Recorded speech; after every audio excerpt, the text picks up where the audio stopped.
Ang tanang mananap na imong makita karon gikan sa Kagasangan ug makita dinhi sa Cebu.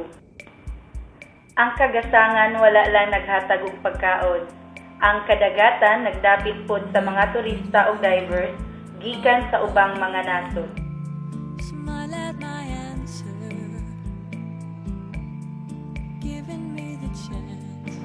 Daghang mga problema ang nakaapekto sa atong kadagatan. Atong tan-awon kung unsa kini ug unsa ang atong mahimo.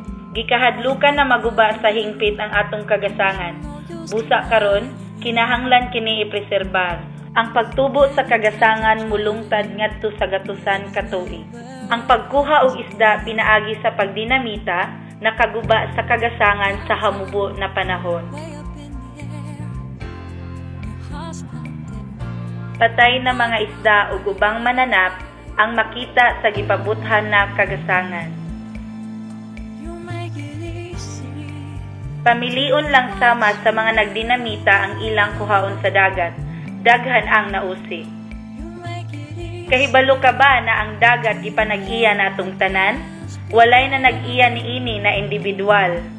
Kinahanglan nato usbon kini na pamaagi ug usa ka sa makausab niini. Kay tungod pobre, ang mananagat nga magtinarong para makahimo og tarong na panginabuhian, dili ang taong nagamit og cyanide o hilo o atong gitawag nga kuskus kay illegal. Ang cyanide makalipong og makapatay sa isda aron sayon radakpon. Kini ipasirit sa kagasang diin nagtago ang mga isda. Diin mamatay pud og apil ang gasang. Kini gigamit dili para pagkaon sa mananagat, pero para ipadala sa ubang nasod. Dali nga kwarta, apan, wala sila magpakabana sa mahitabo sa kagasangan. Mao kini ang walay kahumanan na problema, pero aduna kitay partisipasyon sa paghunong niini. Basura nga naghugaw sa atong kadagatan, gihimo natong labayanan ang dagat sa atong basura. Ang basura nga atong gilabay, mauhol ang patay kanasan. Dili tanang balita, bati. Mga santuwaryo gipangtukod na sa Cebu. Diin walay pangisda ang pwede buhaton. Ang santuwaryo nagtugot sa mga isda o gasang mahibalik sa ilang kahimso. Nag-agni sa mga turista o divers nga muanhi sa Sugbo. Unsa pa ang pwede nato mahimo? Ilabay og tarong sa saktong labayanan ang atong basura. Dalira, di ba? Magpakabana kita sa pagtabang sa mga pulis, sa pagdakop sa mga illegal na mananagat. Dalira, likayi ang pagkaon sa mga buhing isda, nga gibaligya sa mga restaurant. Kasagaran niini nakuha sa paggamit og cyanide.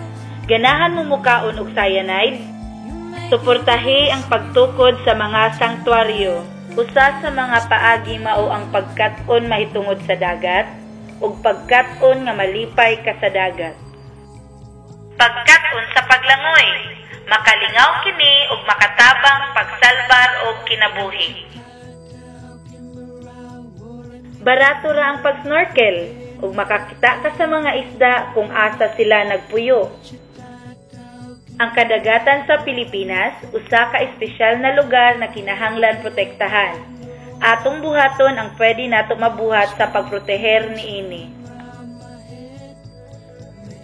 Ayaw baya kalimot sa pagsulti sa imong ubang tao. Salamat, balik-balik.